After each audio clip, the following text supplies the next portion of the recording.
شہر کے صدر بازار میں برتنوں کی دکان پر ایک نوجوان مارے حیرت کے برتنوں کو دیکھ رہا تھا۔ بوڑھا دکاندار لڑکے کی اس حیرت کو بھانپ گیا اور پوچھا، بیٹا تم ان برتنوں کو دیکھ کر حیران کیوں ہو رہے ہو؟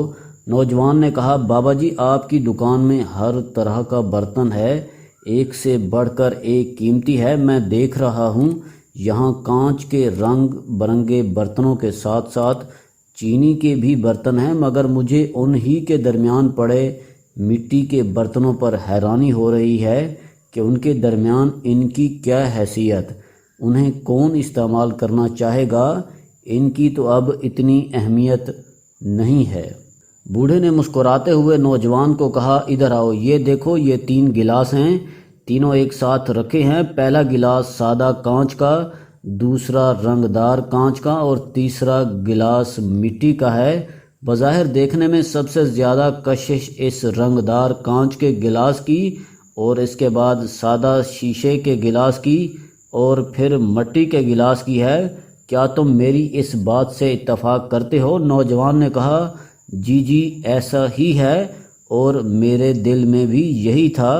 بوڑھے نے تینوں گلاسوں میں الگ الگ کچھ ڈالا اور کہا، اب اگر میں کہوں کہ تم کسی ایک گلاس کا انتخاب کرو تو کس کا انتخاب کرو گے؟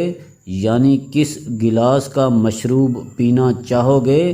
نوجوان نے ہاتھ بڑھاتے ہوئے اپنی سوچ، فکر، گمان، خیال، وہم کے عین مطابق رنگدار کانچ کا گلاس اٹھا لیا۔ بوڑھے نے کہا، چلو اب میں تمہیں یہ بتاتا ہوں، جو چیز تم پینے جا رہے ہو وہ تیز زہر ہے، اور جس گلاس کو تم نے مٹی کا سمجھ کر چھوڑ دیا ہے اس میں شہد ہے۔ نوجوان سن کر ایک دم پسینے سے شرابور ہو گیا۔ بوڑھا مسکرایا اور کہا، اب بتاؤ ان تینوں گلاسوں میں سے سب سے برا گلاس یا قابل نفرت یا دور رہا جانے کے قابل کون سا گلاس ہے؟ نوجوان نے کہا، یقیناً یہی گلاس جسے میں نے سب سے زیادہ قیمتی سمجھا۔ بوڑھے نے کہا، لو ہمارا مسئلہ حل ہو گیا۔ یاد رکھنا، برتن کے ظاہر سے زیادہ اسے قیمتی وہ چیز بناتی ہے جو اس کے اندر ہو۔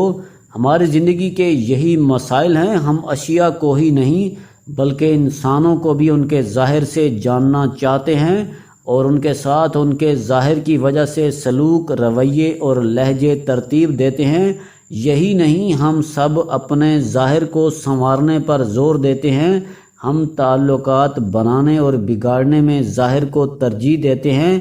یہی وجہ ہے ہمارے تعلقات پائیدار نہیں ہوتے، ہم شخصیت کے ظاہر سے متاثر ہو کر دھوکہ کھاتے ہیں، اور ایسا وہی کرتے ہیں جو خود بھی ظاہری دنیا پر توجہ دیتے ہیں۔ یاد رکھیں، ایسا کرنے والوں کے باطن خالی رہ جاتے ہیں۔ جب باطن خالی ہوں تو سکون نہیں ملتا، باز گشت رہتی ہے، شور ہی شور ہوتا ہے، پھر علم پر عمل نہیں ہوتا، گفتار ہوتا ہے، کردار نہیں ہوتا، بات ہوتی ہے پر تاثیر نہیں ہوتی۔ نوجوانوں، اگر قیمتی بننا چاہتے ہو تو اپنے دل کی دنیا پر توجہ دو، اپنے اندر کو سنوارو، اس کی 4 دیواری پر میل نہ لگنے دو۔ آپ کی شخصیت کے باطن کا ہی حقیقی اثر ہوتا ہے۔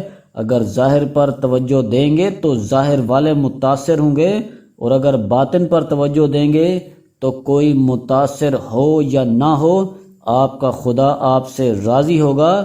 جب خدا کی رضا میسر ہو تو پھر دنیا کی کوئی وقت نہیں رہتی۔ شکریہ۔